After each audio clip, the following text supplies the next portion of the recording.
Ladies and gentlemen, please take your seats as we are now about to start a panel that will give you all the answers and know how you need to benefit from the opportunities and to secure your business in APAC region. The give and get of APAC. Secure and scale your business in Asia Pacific. Please welcome the moderator, Christopher Gore, who is an advisory service provider on OTC Derivatives and who will introduce the panel. Christopher, the floor is yours. Thank you very much. Hello everyone and welcome to our panel discussion today, the give and the get of APAC, securing and scaling your business in Asia Pacific. My name's Christopher Gore. We're going to be moderating the discussions today. We hopefully will have a very open discussion on running businesses in the APAC region. We have a vast amount of experience on the panel.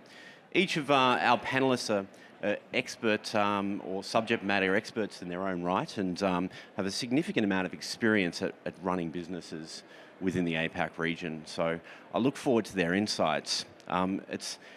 We may not cover everything that I've got planned for today or that you may not be looking for, but you can reach out to us afterwards as well and perhaps have a discussion.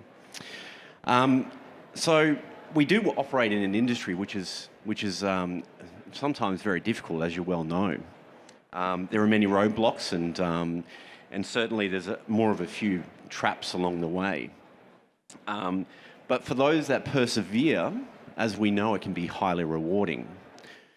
Okay, so today we're going to have a bit of a chat to our experts here and we're going to cover high-level views and some tips and perhaps some tricks for doing business in the APAC region. So if I could start by introducing each of our panelists. First and foremost, I've got Janice Anastasio. Janice is the Managing Director, Financial Intermediation at Finvasia. So Janice has been in a leadership position since 2009 and the former CEO of X-Trade. And among other companies, Director of FX View. Thank you very much, Janice. Thank you. We've got Mr. Rahul Sodhi. Sorry, I'm not in order here. Thank you. Rahul is the Chief Executive Officer at Fullerton Markets. He's kicked off in around about 2009 in this industry with FX Primus and there's a strong understanding of offshore jurisdictions, which is very much a quality that's needed in this day and age. So I really appreciate your comments today, Rahul. We've got Michael Nichols. Michael is the Head of Sales at Match Trade Technologies. I particularly like Michael on this panel. He's got a unique sort of understanding of both the technology aspects and what it means to run a broker in the APAC region, and certainly with a lot of experience in the European region that can be applied to what we do here in Australia, well, in the APAC region. Next we have Mr. Nick Yang. Nick is the Chief Commercial Officer and Executive Director at TMGM. Nick's been in the industry since about 2014 with an intimate understanding of the East Asian market and brings a unique perspective from Australia, which is a significant jurisdiction in APAC. And lastly, we have Mr. Hayal Abduhamdan, and Hayal is the Group Chief Commercial Officer at Hantec. Been with Hantec since about 2010, a true veteran of the industry, certainly around much before many of us and in the early 90s. So it's great to have Hayal on the panel to give us some of his experience and his views on certain subject matters. Thanks so much, Hayal. Okay, so as I mentioned before, each of our panelists are subject matters in their own right and dedicated a meaningful amount of time to the OTC derivatives sector over the years. I think perhaps one thing we should probably start off with is something which is probably key to the industry or sector that we operate in, and that's regulation. Certainly over the years we've seen top-tier jurisdictions such as the United Kingdom and Australia form the backbone of what we now have as many different jurisdictions in terms of licensing. So if I could, I'd like to kick things off with Hyle. So, as I mentioned, offshore jurisdictions, Hyle, become the new normal, the theme du jour at the moment, and certainly for the last few years since we've seen changes in the United Kingdom. How do you think it's important that we still remain anchored to some of these sort of highly regulated places like Australia and the UK? Is that still an important thing for businesses to run these days and to procure clients? Hi, Chris. Thanks for having me on the panel. From operations, to be able to operate with a least amount of headaches, if you like, within the industry, it's, for me, paramount that you have some sort of connection with an onshore regulated entity. Now, several onshore entities, regulated entities, be it Australia, UK, or wherever else, do have offshore entities for various reasons. But from an operations point of view, it makes life much easier if there is a connection to an onshore regulated entity. That's from a company perspective. It also offers some sort of trust to the end user, to the clients, customers, that there is an element of regulation within the group of which you are conducting business with. Gotcha. Michael, if I could ask, is that consistent with what you've seen over the years in the industry? Hello, Chris. I would completely agree with everything that Hyle said, actually. He touched on some very important topics. So firstly, having that connection with your onshore regulation and creating that group of company structure will open up a lot of doors when it comes to payments, when it comes to operations, with your liquidity providers, with everything. Having that group of structures is critical when you're entering any new market. At the same time, it does also build trust At the same time, it will also build that trust with the client, as Hyle has mentioned. It shows that the broker is of significant size and has to abide by certain regulations. Gotcha. Yeah, so it sounds like that is pretty much still remains very important, because it's there are many sort of providers who tried to kick things off back in the day by opening an offshore jurisdiction, but it's as opposed to having an anchor to a main jurisdiction like the Australia and the UK. Does anyone have any views in terms of what some of these important sort of anchors are? Is it just Australia or the UK, or is there other jurisdictions which in your view should be part of the sort of staple of licenses for a provider? If I may. Yes, please. First of all, thank you, Chris, and I'm very happy to be here with my fellow panelists as well. I'd like to take the opportunity to just acknowledge the team here. I think everybody in all our teams have done immense work in preparation. So apologies for sidetracking there, but I thought I just wanted to thank you and acknowledge everybody here. So with respect to the jurisdictions or regulatory areas, definitely I would still include the European licenses there. I mean, obviously this is the APAC discussion. However, we're within part of the greater global footprint, and definitely I would agree that as well as Australia, UK, the European regulations definitely still key there. Yeah. Perhaps even Cyprus as well. That's an important one, isn't it? I'm nodding at Michael over there. So I mean, probably from the accent, you can hear the Australian accent. So through Xtrade, we had ASIC licenses and so forth. But definitely Cyprus is a key regulation. But throughout Europe, I mean, through XMM and so forth. So yes. Exactly. Okay, well, let's move on to client acquisition side of things, and if I could throw over to Raul, in your view, how much does partners and IBs and affiliates play in a business development, in terms of business development in APAC? Is there any particular region which lend themselves to, I guess, direct acquisition of clients rather than through the provision of sort of client procurement through IBs and things like that? Okay, thank you, Chris, for the question. And firstly, I'd like to say it's great to be here with the fellow panelists. And thank you, Chris, so much for the generous introduction. Oh, no worries. So to answer your question, basically, we have seen growth in direct marketing campaigns in regions outside of Asia Pacific, for instance, Africa. But our experience in APAC itself, primarily in the main fast-growing region of Southeast Asia, Yep. we see IB or local partnerships far more effective. And currently, it drives more than 80% of our business in the region. Wow. So essentially, we are very hands-on with what's happening on the ground. We're very connected to our partners. In fact, shout out to my team and our partners who are supporting us in this room today, attendees in this room today. And Shout out to these through partners. that, we see a strong performance in referrals. This stems from the Asian culture that relationship is still very important, trust is very important. They want to see your face. They want to get to know you first before doing business. And I think this is still key to building a long-term brand. I would also add that the partnership model, it adds greater value across. So to the end client, essentially they get better support, so that could boost retention. For the partner, they have an opportunity to build a business and income sustainably.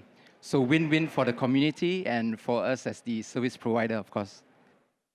Gotcha. If I may add here, Chris. Yeah, please. The way it's true what Rahul was saying. The way we look at partners and IBs and any introducers is basically an extension of your own business development team. So these are people who are local, who have a network, who do most of the graft for you, who offer services to the communities from which they're introducing clients to. So it's extremely important, and it has been for quite a while. I mean, I've been doing business in APAC probably for the past 15 years. And the IB and introducer network is vital to succeed here. And as well as Rahul said, partnerships are extremely important. You have to come here. You can't sort of access this market remotely. You have to have knowledgeable local people across the region. Gotcha. Thank you. And Nick, if I could throw to you, how much about what you do in this region, in various countries within APAC, is about sort of understanding the local culture and whether it be language or things like that? How much do you have to tailor things in this region? Yeah, thanks, Chris. In my opinion, there's three key components. It's very important. It's what, who, and when. What is your goal in the region? And who you work with? And when do you want to accomplish these goals? So as TMGM, we failed many times and many ways. But sometimes when you keep failing, good things may happen. For example, sitting here and having a panel discussion with you guys. Also, we are diamond sponsor. So I think before, back in last decade, when you have a website, when you have MT4, when you have sales team, you can start up a broker. But nowadays, it's not those things anymore. You need to have technology, strategy, and your leader's vision. So in Thailand, for example, we tend to listen to our staff. For example, when we talk about localized service, when's the major festival in Thailand? Maybe the Songkran festival, maybe the royal family's birthday. But I can't remember all this, so my staff does. So in TMGM, I think through these years, we learn how to listen to our staff. So in conclusion, I think very small number of leaders listen to a large number of advice, and make very few correct plans. Gotcha. That's very true, isn't it? So we've learned that we do need an important anchor, i.e. onshore jurisdictions, and we need people on the ground to have the expertise to guide us along the way. That brings us to human resources and people, and if I could ask, throw to you, Janice. One of the things I think we can all agree on is talent is so important. If you get the wrong person for the wrong task, it can change the outcome considerably. If I could ask you, perhaps give us a bit of a feel for your ethos on procuring good talent, and I guess, how do you keep them, is what I'm trying to say. Well, at Finvasia, FXView, Zulu Trade, and AAA FX, I mean, these are some of the brands that are represented here. Definitely procuring and maintaining and retaining key talent is at the core and the heart of our operation. So, it's about being able to identify and develop the people and their specific talents, and then obviously creating opportunities for them in order to then stay and retain, continue with you. So from a procurement or procuring perspective, apart from the obvious sort of remuneration and sort of the package part of it, I mean, for me, in terms of the how and the where, it's in the day-to-day interactions that I have with people, as I said, in the day-to-day.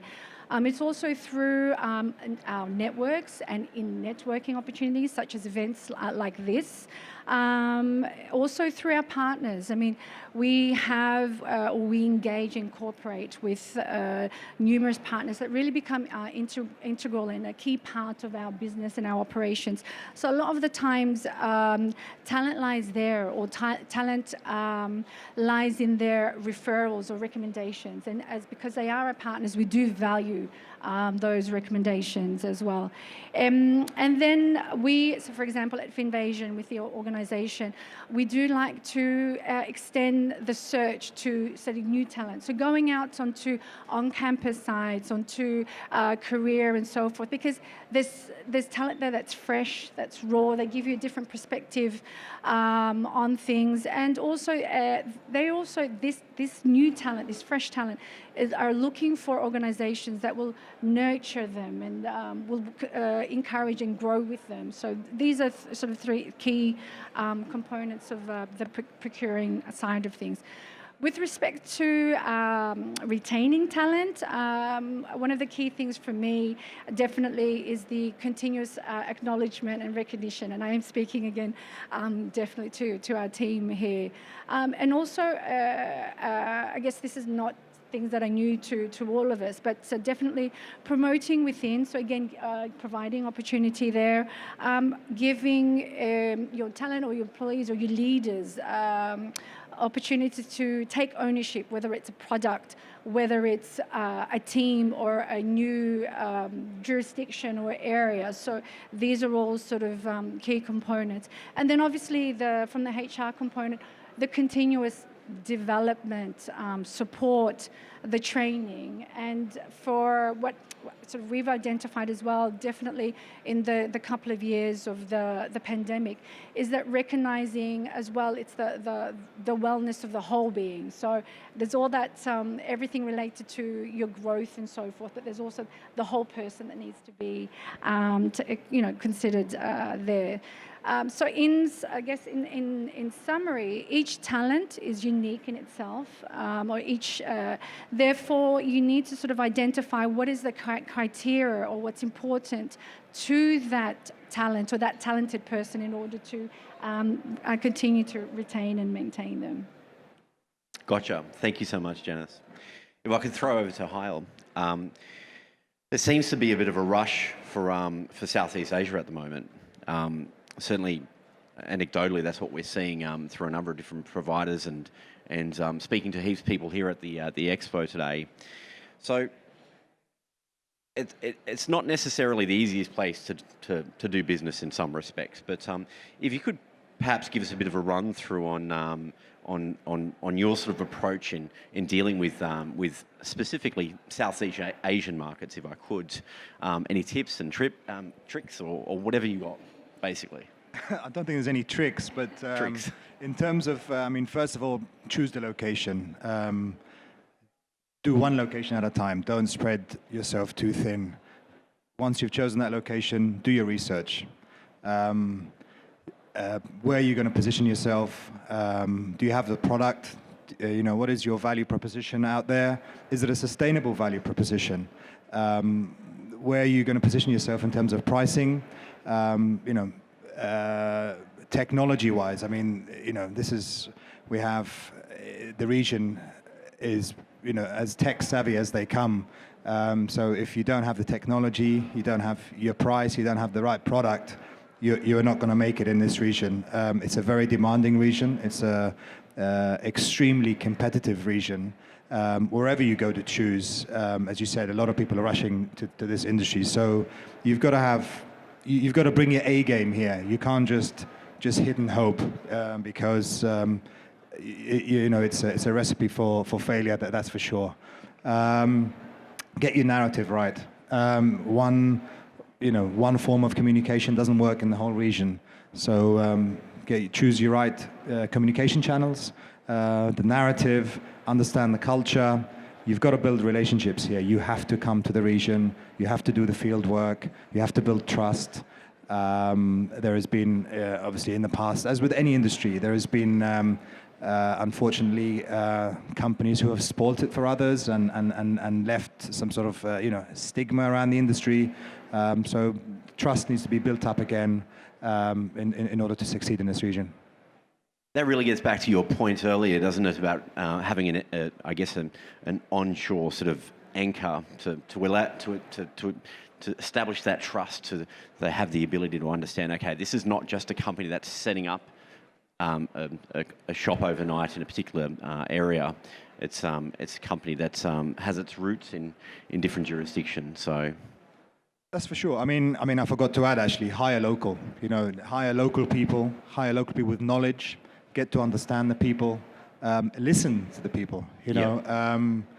If you're hiring local people with knowledge, use that knowledge to your advantage. So it's extremely important to listen here because it's an extremely competitive region, and if you get it wrong, you might as well pack your bags and leave. So research is vital. Yeah, excellent. Thank you so much. And if I could just throw over to Raul, scaling your business in APAC, scaling your business in general, requires so much more than just plugging in a server and some smart sort of marketing. If you could give us a bit of a feel for your experience over time in terms of technology and how that's sort of assisted you to really scale your business and take it to the next level. Right. I think echoing what Hale mentioned, that it's a very competitive region and technology is really important. So I would say technology plays a really big part in terms of being competitive and shaping a unique identity as a business. So maybe just a few examples of what we see ourselves evolve further as a fintech company. Technology really runs deep in our infrastructure, which ultimately powers growth for our partners and us as well.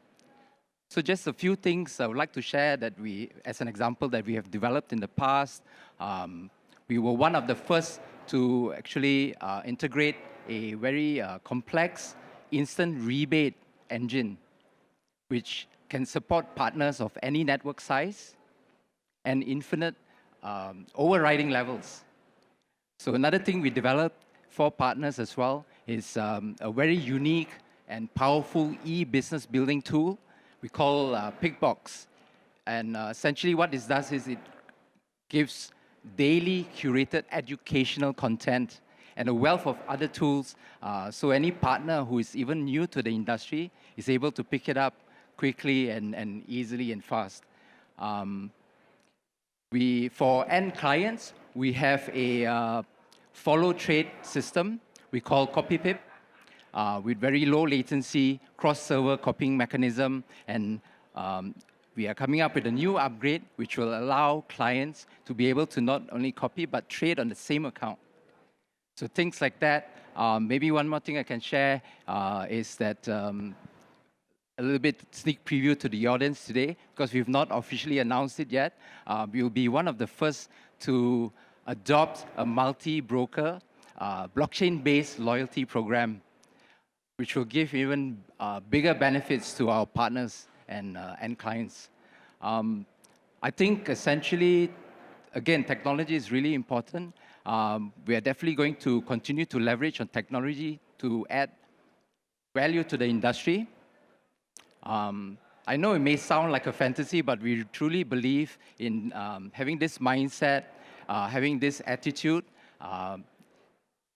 in terms of just focusing to add value and develop fintech. Business will take care of itself in the end.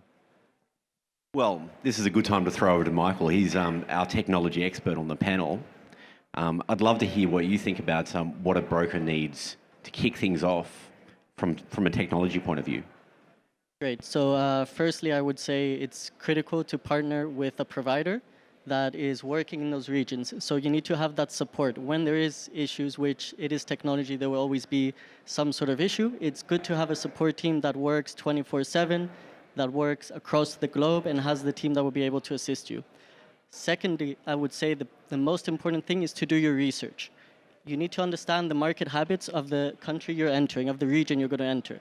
So some traders are more into social trading, some prefer EAs. You really need to understand the local market before you enter it. It's not just you plug in any platform and hope for the best. You really need to focus, do your research, and have that support team to help back you up. Yeah, I've definitely tried plugging in platforms before and it didn't work out. So, okay, so moving on now. I think probably it's a good time to start talking about some of the finer points on doing business, just more generally. And certainly since the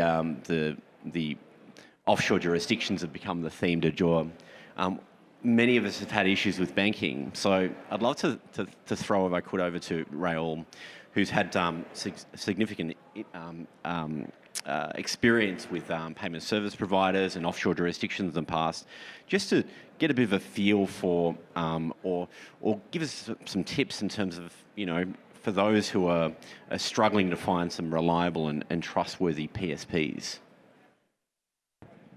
Right. I think one good way is to immerse into leading industry events, just like today's IFX Expo.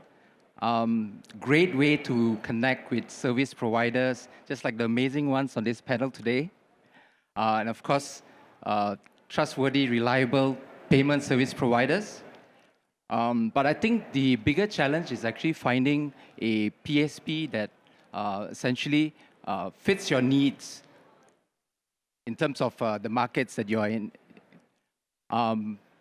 So you have to tailor them for each particular jurisdiction. Exactly, Gotcha. exactly. So over the years, we've actually connected with many PSPs. We've tried out many. And essentially, there's two primary things that we look out in a PSP. One is the PSP has to be familiar with the terrain, with the needs, the practices of the specific country itself that we are trying to serve. So for an example, maybe Malaysia and Vietnam, they would prefer PSPs who offer the option of local bank transfers. And maybe another example, Philippines, they would prefer PSPs who offer option of local ATM transfers. Second primary thing that we look at when we are partnering with a PSP, I think more importantly is that if you work with a PSP and they are proactive in solving challenges and they are willing to stay on and be open to feedback and continue to work as a partner for the long run. I believe these are keepers. And we've built such relationships over the years, and we currently have more than 20 PSPs just for this region alone in catering to the different countries' needs and as backup to increase processing rates as well. it may sound like a painstaking trial and error process to find the right fit, but PSPs are absolutely crucial, a crucial component in our industry in providing anyone, whether you're a partner or end client, opportunity to participate in the industry while being able to maintain your account and funds in a very safe, fast, and cheap way with negligible costs. Gotcha. Do you have any sort of views on sort of risk mitigation in terms of working with the PSPs? You know, is it just a reasonable strategy to have a number of them and keep a very small amount of cash in the account or something like that? Is that something that you actively sort of practice? Well, I mean, the base of that is basically that the team has to have a filtering process, and there are very basic things in terms of safety and security, right? So, like encryption, tokenization, all of that must be in place before we actually try a PSP out. I see. Gotcha. If I could just ask Kyle, we've got an increased reliance. We're talking about offshore jurisdictions, of course, and banking is obviously a major issue for many of us. Do you think the rise of sort of neobanks and crypto assets and things like that help us in this regard? Thanks, Chris. Yeah, I mean, I'll go back to my first point about the importance of having an onshore connection, regulated onshore connection to any offshore vehicle that you're operating. If you don't, it's going to prove extremely difficult to get bank accounts for just random offshore vehicles. Even for those with a connection, it is also difficult. So what we have seen is that demand for crypto funding is on the rise. Demand for neobanks is also out there. I mean, neobanks in terms of UX, they have much more to offer in terms of technology and the applications that they have. They're much more advanced than your traditional banking applications. Traditional banking are sort of catching up, but they've still got a little way to go. So definitely crypto assets, neobanks are proving more and more important for any offshore jurisdiction that you wish to operate out of. Gotcha. And I noticed a few companies at the expo over the last couple of days are starting to specialise more in the payment side of things. Certainly, I was speaking to a gentleman from Everpay before, so shout out to him. So moving on to more region-specific sort of content, I'd love to learn more about India as a jurisdiction. India has been one of these jurisdictions where we've all taken sort of clients from time to time, but I've never really seen anyone put a concerted sort of or a significant push in the region. Janice, if I could just ask you, Finvasia has a significant presence in the region, and not in the OTC derivatives sector, of course. It's in the exchange-traded products. It's very well reputed. Is there a pathway, do you think, and you know, you don't have to know specifically about the regulation, but is there a pathway for OTC derivatives providers to make a real push in the region? Is there a reason that we don't see a lot of providers in there? On this particular topic, look, I mean, once we start talking about regulation and regulation with a particular country and specific region, I hazard to sort of speculate or comment too much with respect to that. You know, recently the Reserve Bank of India cautioned the public, for example, not to undertake forex transactions with sort of unauthorized online trading platforms. So what does that mean for the OTC derivative providers, and does this prevent them, for example, pushing within the specific region, within the specific country? I mean, I would rather allow each and every individual sort of firm to do the sort of self-assessment with respect to that. So it's kind of a no problem. No, yeah, that's a good answer. As I said, with regards to regulation, I mean, this is something I leave that to the regulators themselves. themselves to identify and how best to operate in their specific jurisdiction. I guess it really is contingent on what each particular entity doing, if they're practicing, if they're soliciting in the region and things like that. So, yeah. Well, we haven't really discussed Australia at all, so I'd love to be able to get Nick's thoughts. Nick's a stalwart of the industry in Australia and one of the key guys at Trademax or TMGM. We've seen major changes in Australia. Obviously, we've just had the product intervention just over a year ago, nearly 2 years ago. Australia was at one point the darling, I guess, of the global sort of OTC derivatives sector. It was an important anchor for many providers.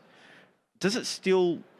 Obviously, we've discussed that it's important to have these onshore sort of jurisdictions, but in your mind, does it still have a role to play? Certainly with the procurement of clients in East Asia or anywhere. Yeah, I think ASIC's been doing a great job in terms of the new regulations and stuff. For example, like a couple of days ago when we tried to make a marketing campaign animation, how the K chart goes up, up, up, up. My compliance officer will say to me, the K chart can not always go up. It has to, come down sometimes. So that's, part of the, I think it's always, obviously, the compliance office is paying attention to the regulators and stuff. But in my mind, it's they're paying too much attention on our sector, in my mind. For example, if you go to register a marriage in Australia, you wouldn't need to fill out a form. You might lose more than you invested. And if you create a sign-up account, you don't need to answer the questionnaires. For example, what would you do, when you upset your wife? To be honestly, when you sign up account in FX, broker, you need to answer all this questionnaire and stuff. But I think it's a little bit too much. In society, there's more important stuff requires more education to the peoples, not just financial products. Gotcha. But on that note, I'd like to say that I wish I had a risk warning before I got married, but perhaps a qualification test as well. Yeah. Shout out to my wife, by the way.